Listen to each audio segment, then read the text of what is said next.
Imagine if a local police department was involved in a raid on a home and people were worried about the civil rights being violated. Do you think we wouldn't know who did the raid? We wouldn't know the names of the police officers? Of course we would.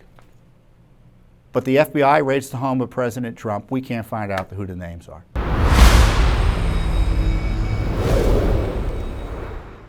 We've had many lawsuits on this abuse of Trump, not only with the Russiagate abuses, but the more recent abuses under this Mar-a-Lago scheme that the Biden regime concocted in order to jail Trump and arrest him. And so we've had many lawsuits, much obstruction, but we just keep on smashing through the stone walls through the federal FOIA process. And accordingly, we received 477 pages.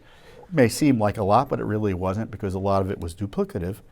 And they're interesting documents that show the National Security Division leadership of the Justice Department discussing the political implications of Trump allowing CNN to use closed-circuit TV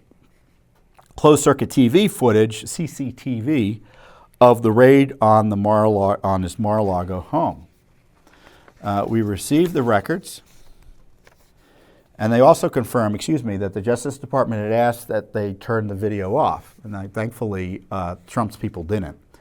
Judicial Watch obtained the documents in response to a September 2022 Freedom of Information Act lawsuit filed after the Justice Department failed to follow the law. See, we can't raid the Justice Department when they break the law.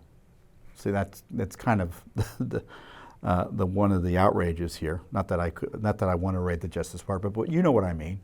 They break the law virtually with impunity in ways that no one else would be able to. After they failed to respond to our request for records about the raid. And this is what we found. In an August 17th, 2022 email exchange with the subject CNN Mar-a-Lago CCTV footage, a trial attorney with the Justice Department's Counterintelligence and Export Control section of the National Security Division, whose name is redacted, so a senior official, but they're just blacking out the name because that's what they can do, writes to colleagues, I just received a call from our case agents at FBI, and apparently the Bureau has been given a heads up by CNN that CNN has CCTV closed-circuit television footage from Mar-a-Lago, presumably of agents executing the search that they may air as soon as tonight. And then something's redacted. And redacted means they black it out. And when they redact documents, it means they're saying to Judicial Watch, and ultimately they have to say to the court when it proceeds, that this is information that we have a right to withhold under law pursuant to certain exemptions, such as privacy, law enforcement, national security, and exemptions such as that. Jay Bratt, B-R-A-T-T, who's the Obama appointee at the Justice Department largely responsible for this abuse of Trump, he's chief of the Counterintelligence and Export Control section, comments, CNN is saying F. POTUS, the former president, so former president of the United States, is still weighing whether to release the footage. Another advisor adds, got a call from Evan, which is likely then Trump attorney Evan Cochran, and Jay says Trump team is still weighing the release. Per Evan, some say it will energize base, others say not a good look for F. POTUS to have it out there.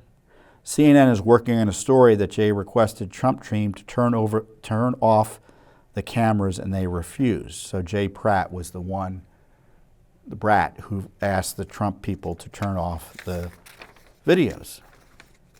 Justice Department official George Toscas, who, by the way, was heavily involved in the effort to destroy Trump under the Russia hoax, he's also involved in this outrageous abuse under the documents hoax. We're watching to hear back from FBI headquarters on their recommended approach. Bratt writes, we did. This was in the call, and I had with Evan Cochran before the search. It's standard for blank. So a lot of this is redacted. And then they say, we also plan to communicate to CNN that law enforcement safety need to blur agent faces if footage ends up being released. Well, I don't think that's necessarily right. I hope CNN, if it ever comes out, they don't blur faces. I don't see why FBI agents who work for the government should be immune from having their faces shown when they raid someone's home.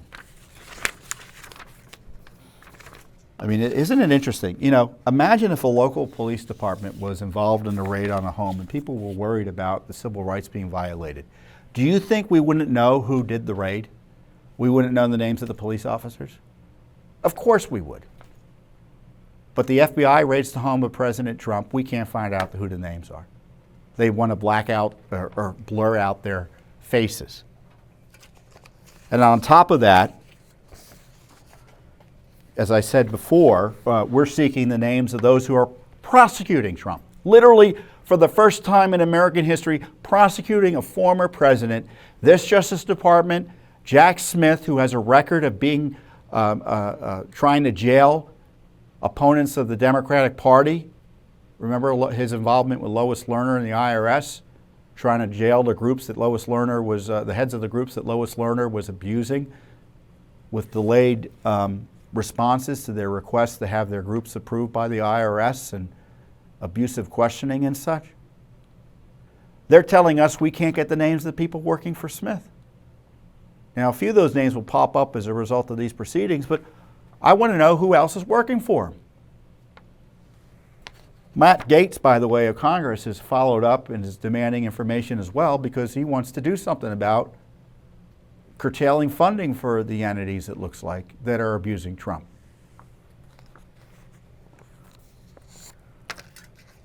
So all of this secrecy, I mean, the same Justice Department that harasses the police all the time refuses to tell us who's involved in harassing Trump and other Americans. Well, we're in court over it. And we're not going to be intimidated to stand aside. Thanks for watching. Don't forget to hit that subscribe button and like our video down below.